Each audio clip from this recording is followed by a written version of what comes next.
السلام علیکم۔ کراچی میں انتہائی دلخراش واقعہ، اسٹریٹ کرائم بے لگام، ڈکیتی مزاحمت پر شہری قتل، لاش گھر آتے ہی کوہرام، چیخ و پکار، ہر آنکھ اشکبار ہو گئی۔ کیا آپ حالات حاضرہ سے آگاہی حاصل کرنا چاہتے ہیں؟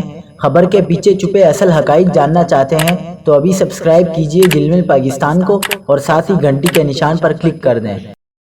آپ کو بتاتے چلیں کہ کراچی کے پوش علاقے PECHS میں اسٹریٹ کرائم کی ہولناک واردات سامنے آئی ہے، جہاں ڈکیتی کے دوران مزاحمت کرنے پر ڈاکوؤں نے فائرنگ کر کے ایک شہری کو بے دردی سے قتل کر دیا۔ پولیس حکام نے بتایا کہ یہ افسوسناک واقعہ PECHS بلاک 2 میں پیش آیا، جہاں ڈاکوؤں نے ایک شہری کو لوٹنے کی کوشش کی اور مزاحمت کرنے پر ان پر اندھا دھند فائرنگ کر دی۔ گولیاں لگنے کے نتیجے میں شہری موقع پر ہی دم توڑ گیا۔ مقتول کی شناخت 45 سالہ نسیم عباسی کے نام سے ہوئی ہے۔ واقعے کے فوراً بعد مقتول کی لاش کو اسپتال منتقل کیا گیا، جہاں ڈاکٹروں نے تصدیق کی کہ مقتول کے جسم کے مختلف حصوں پر 2 گولیاں لگی ہیں، جو ان کی موت کا سبب بنی۔